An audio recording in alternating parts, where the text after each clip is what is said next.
مبتلا ہے, بڑی بڑی مہلک بیماریوں میں مبتلا ہے, نام بھی نہیں لے سکتے اتنے خطرناک سے بیماریاں ہیں, ساری دنیا کے چکر لگائے, لیکن اس نے کبھی اس قرآن کی آیت پر غور نہیں کیا. وَشِفَاءٌ لِمَا فِي الصُّدُورِ, کہ دلوں میں, دلوں کے بھید میں, یعنی اندر باطن جتنی بھی بیماریاں ہیں ان کے روحانی اور جسمانی باعث شفا قرآن ہے. قرآن ہے. اربن کے سامنے ایک ہاسپٹل ہے, وہاں میری کسی عیادت کے لیے کسی مریض کے پاس حاضری ہوئی. وہاں ایک غیر مسلم کو میں نے دیکھا نیچے لیٹتے ہوئے, اور وہ ایک بچی کو انہوں نے بھیجا کہ ان کو بلا کے غیر مسلم ہے, اللہ کو ٹھیک ہے, قرآن پر لوگوں کو کیسے عقائد ہے, تو ہمیں تو آگے جانا تھا. انہوں نے جب اشارہ کیا تو ہم رکے, اور اس وجہ سے بھی رکے کہ وہ غیر مسلم, ان کے دل میں عظمت ہے قرآن کی. جب وہاں ہم گئے تو انہوں نے کہا کہ اس پر دم کر دیجیے. ہم نے ان کا دم کیا, پانی لے کر کے پانی وانی یہ کیا. اللہ کا شکر ہے, اللہ کا کرم, اللہ کا کلام ہے. فوراً اس کو آرام مل گیا, اٹھ کر کے بیٹھ گیا وہ بندہ. میں کہتا ہوں, میں دعا کرتا ہوں ان کے لیے کہ اللہ تعالیٰ اس کے ایمان کی اور ہدایت کا وہی ذریعہ بنا دے. اللہ اکبر. اور ہمیں پتہ ہی نہیں کہ کس چیز میں شفا ہے.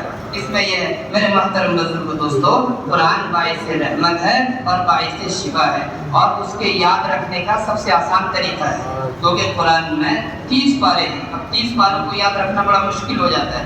اس کے یاد رکھنے کا بہت آسان طریقہ ہے جو علماء کہتے ہیں, وہ یہ ہے کہ فجر کی اذان سے پہلے 15 منٹ 20 منٹ, اور اگر موقع ہو تو آدھا گھنٹہ روزانہ آدمی تہجد میں اٹھے اور 2 رکعت نفل کی نیت باندھے.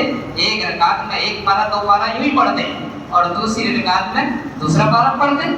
30 پارے ہیں 15 دن میں دور مکمل. قرآن کیوں بھول جاتے ہیں؟ قرآن اس لیے بھول جاتے ہیں کہ ہم لوگ قرآن نفلوں میں نہیں پڑھتے. قرآن کو یاد رکھنے کا سب سے بہترین نسخہ یہ ہے کہ تہجد میں قرآن پڑھا جائے. حضرت مولانا صاحب رحمۃ اللہ علیہ بھی اس پر بہت زور دیتے تھے کہ تہجد کے اندر قرآن پڑھنے کی جو بصیرت ہے اور جو اس کے اندر نور ہے وہ الگ ہی ہے. قرآن کچھ دیکھ کر پڑھے اور کچھ جو ہے قرآن نفلوں میں پڑھے.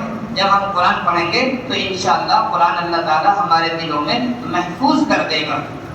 اور یہ سلف کا معمول رہا ہے کہ جن لوگوں کا یہ عمل رہا ہے کہ قرآن کو پڑھتے رہے ہیں تو اللہ تعالیٰ نے ان کو نوازا ہے.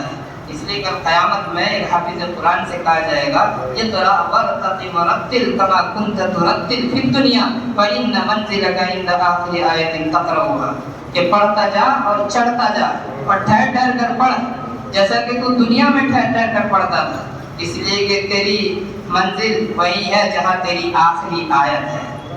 اب علماء نے لکھا ہے کہ جس کو جتنی آیتیں یاد ہے اتنے ہی درجے پر وہ جنت میں فائز ہوگا.